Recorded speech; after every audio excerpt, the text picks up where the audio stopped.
This program is provided by Universal Genesis. Welcome to the deep dive. I'm really looking forward to sitting down with you today. Yeah, me too. We've got a fantastic session lined up. We really do. And we've got a session that has been custom tailored just for you, the listener. If you are someone who loves that feeling of having a long-held, universally accepted assumption completely turned upside down, well, you are in the exact right place. You really are. Because today we are taking a deep dive into the life of Karl Marx. Right. And specifically, we are zooming in on his life from 1845 right up until his death in 1883. It's an incredibly fascinating timeline to explore, largely because the historical reality we're unpacking today paints a picture that is, honestly, fundamentally at odds with the popular imagination. It really is. Now, before we get into the weeds here, I want to address you directly, our listener. Karl Marx is obviously a name that comes with a massive mountain of political baggage and modern controversy. Oh, absolutely. But today, we are stripping all of that away. We aren't here to debate right-wing or left-wing politics, and we are not endorsing any particular modern worldview at all. Right, that is totally outside our scope today. Exactly. Our one and only mission today is to look through the historical keyhole at the man himself, right at his desk, based purely on the historical records and notes you've provided us. We are acting purely as your guides to this specific slice of history, looking impartially at the ideas he actually wrote down. Right, because knowledge is most valuable when we can look at it objectively, understanding what a historical figure was actually doing and saying in their own time, regardless of the centuries of fierce political debate that followed them. Exactly. And I think that brings us to the core aha moment of today's deep dive. Yes, the big myth buster. When you hear the name Karl Marx, you probably picture a fiery, street-level revolutionary. You imagine an agitator standing on a barricade, shouting to the masses, orchestrating protests. Right, the guy with the megaphone. But the historical record presents a radically different reality. It describes a quiet, deeply impoverished, exiled intellectual who was, from the very beginning to the bitter end, strictly a structural analyst of society. He's a guy in a library. He was a guy in a library. That is the crucial distinction we have to keep in mind. We have to strip away the 20th century mythology and look at the actual day-to-day existence of the man in the 19th century. And to give you a sense of just how different that reality was from the myth, I want to drop a little detail right here at the start. Oh, I love this one. The man who wrote arguably the most famous and explosive critiques of global capitalism in human history, well, in 1862, because he was quite literally starving in London, he applied for a desk job as a railway clerk. And he got rejected. He got rejected. It's a bizarre irony, really. I mean, the person dissecting the world's capitalist machine couldn't even get an entry-level administrative job to survive inside it. It's one of those historical footnotes that just stops you in your tracks. So how does he end up in that position? Let's trace the timeline. We start in 1845. Right, 1845. Marx has just been exiled from Paris for his writing, and he relocates to Brussels. What is actually happening during this Brussels period? So, the Brussels period, which runs from 1845 to 1848, is really an era of intense theoretical formation. This is when he begins his deep, lifelong collaboration with Friedrich Engels. Okay. It's also the time when he is aggressively refining his philosophical framework. He's writing a massive work called the German Ideology, which actually goes unpublished during his lifetime, interestingly enough. Wow, really? Yeah. What's happening here is that the theoretical skeleton of his entire worldview is being constructed quietly in his study. He is trying to understand how human societies evolve based on how they produce things. Okay, let's unpack this, because right at the end of this Brussels period, something massive happens. He writes the Communist Manifesto. He does. Now, for most people, that document is the ultimate proof that he was a fiery activist trying to burn down the establishment. But historically, that's a huge misreading of how the text actually came to be. It absolutely is. And this raises a really important question about authorship versus intent. We have to look at the Communist Manifesto almost entirely as client work. Client work, like a freelance gig for a marketing agency. Exactly like that. Marx was approached by an organization called the Communist League. Okay. They were a somewhat disorganized group that needed a unifying pamphlet, a statement of purpose. They commissioned Marx and Engels to write it.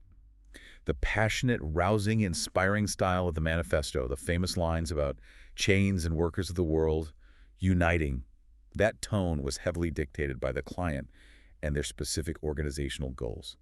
So the tone wasn't just Marx venting his own personal rage. No, not at all. Yeah. Yes, the underlying theoretical framework was Marx's own. He brought his structural analysis of class to the table. But the imperative rallying tone was a product of the commission.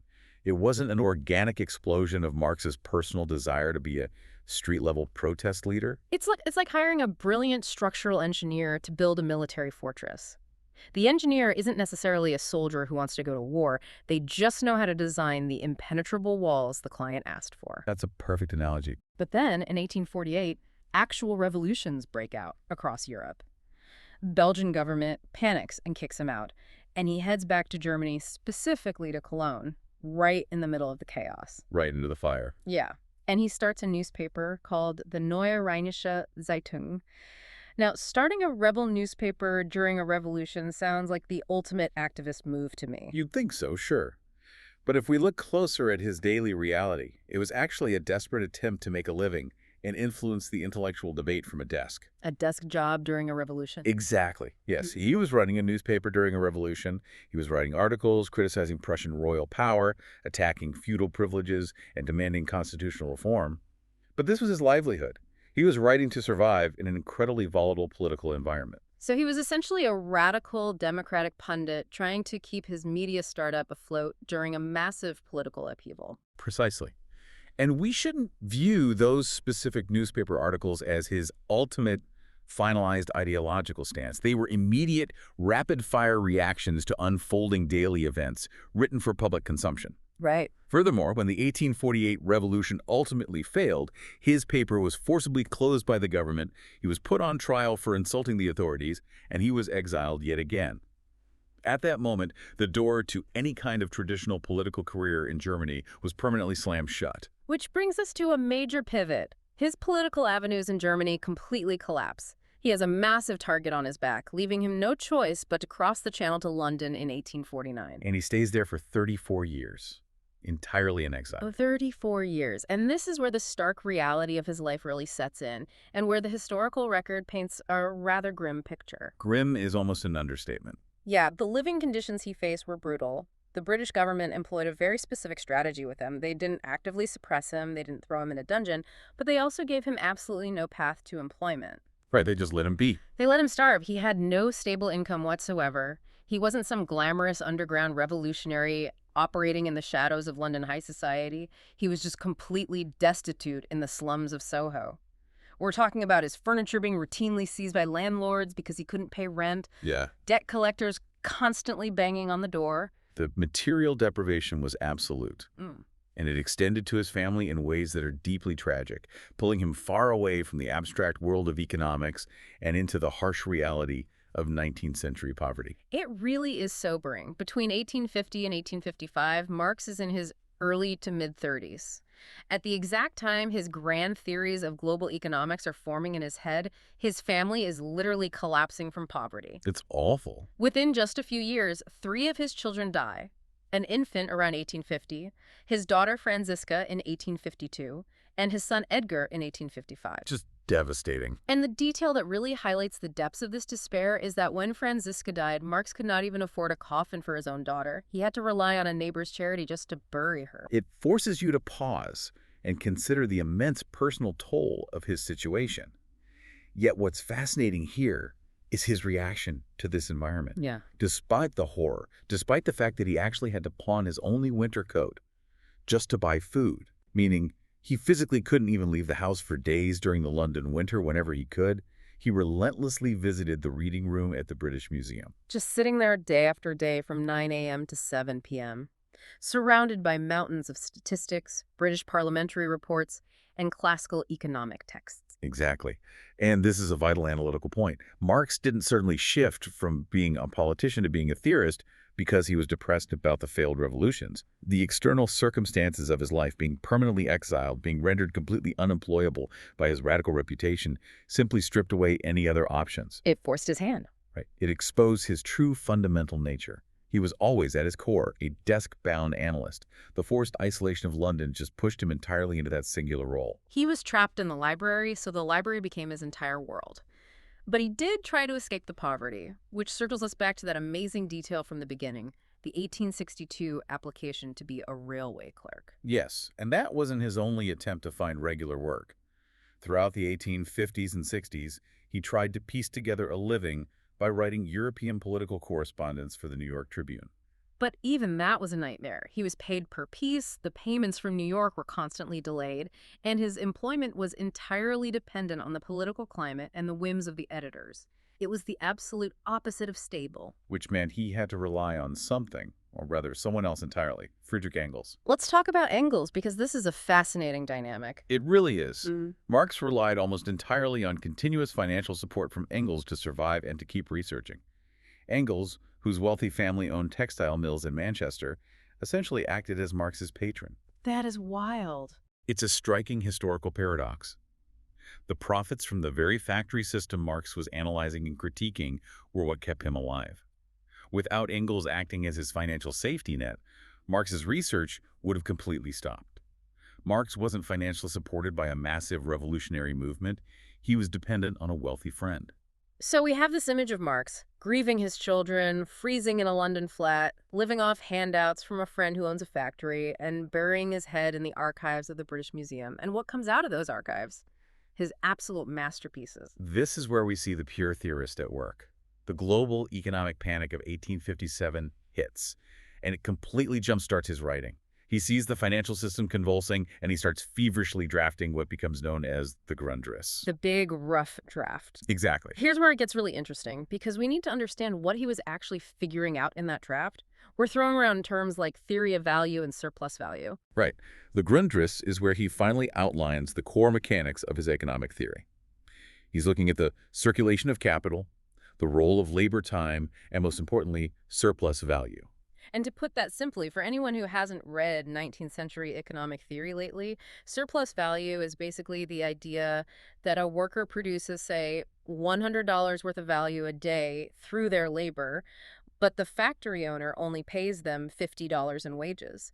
That leftover $50 is the surplus the owner keeps as profit. Exactly. Marx became utterly obsessed with tracking exactly how that surplus was generated and moved around. He's meticulously mapping the math of the Industrial Revolution. This intense study is followed in 1859 by his critique of political economy. And then the culmination of all those years in the British Museum, 1867. Marx is 49 years old, and he finally publishes Volume 1 of Capital. Capital is the absolute centerpiece of understanding who Marx really was. But again, the modern stereotype is that Capital is this fiery, table-pounding manifesto telling workers exactly how to overthrow the government and build a commune. And that couldn't be further from the truth. We really must view Capital strictly as an anatomy book of capitalism. It is not a revolutionary manual. It is absolutely not a blueprint for a future utopian society. The grammar of the book itself is incredibly revealing. Capital is written almost entirely using the grammar of the word is. It's highly descriptive. It rarely uses imperative commands. It's not saying do this or attack that factory. It's saying this is exactly how the machine works. Think of it like a modern-day systems engineer diagnosing a deep structural software bug. He is dissecting a living economic system to show its internal logic. He breaks down the commodity form, how things become products to be bought and sold.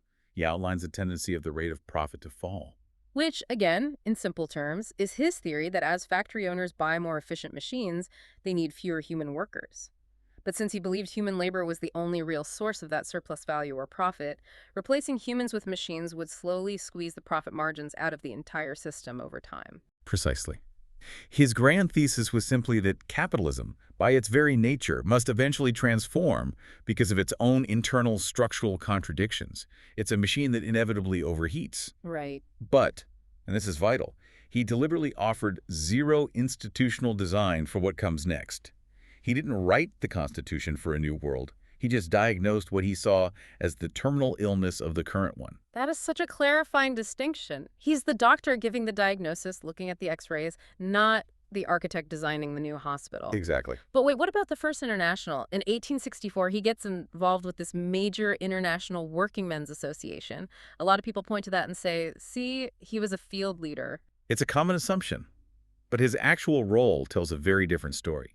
The First International was simply a venue where his theoretical, desk-bound work touched the actual physical labor movement. He was not a paid staff member of the organization. He did not run the daily operations, handle the logistics, or organize protests. So he wasn't marching? No, he was never out in the field walking a picket line. His role was strictly conceptual. He was essentially the brain in a jar, providing the operating system for the movement. But he wasn't out there holding the banner in the mud. That's a great way to put it. He drafted declarations, he wrote the rules, and he provided the theoretical direction. The First International didn't support him financially, and he didn't run it practically. He remained always on the side of theory, sitting at his desk. So what does this all mean for the end of his life? We enter his final years, which are incredibly quiet and, much like his 30s, quite tragic. Yes, the immense physical and emotional toll of the decades of poverty and stress finally catches up. In 1881, his wife, Jenny, passes away. Then, in a devastating blow, his eldest daughter dies in January of 1883. And just 2 months later, on March 14th, 1883, Marx himself passes away quietly in his armchair in London. He was 64 years old, having suffered from chronic illnesses, bronchitis, and pleurisy for years. And the detail about his funeral is perhaps the most striking contrast to the massive global legacy he would eventually leave behind. Yeah, he was buried at Highgate Cemetery in London, and there were only about a dozen people in attendance. A dozen people for a man whose ideas would eventually be used to reshape the geopolitical map of the entire 20th century. It's almost impossible to wrap your head around that scale of difference between the life lived and the legacy left. If we connect this to the bigger picture, we get an incredibly sharp final synthesis of who this man actually was. Karl Marx was fundamentally a theorist who retained a deeply Hegelian syntax for his structural analysis. And just to clarify that for a second, by Hegelian syntax, we mean he looked at history and economics not just as a series of random events, but as a grand, unfolding logical structure where opposing forces constantly clash and resolve into something new. Exactly. He viewed the world through the lens of structural logic. His life was not defined by the roaring flames of revolution. It was defined by the harsh realities of exile, the profound silence of the library reading room, and a mountain of incredibly dense, often unfinished manuscripts.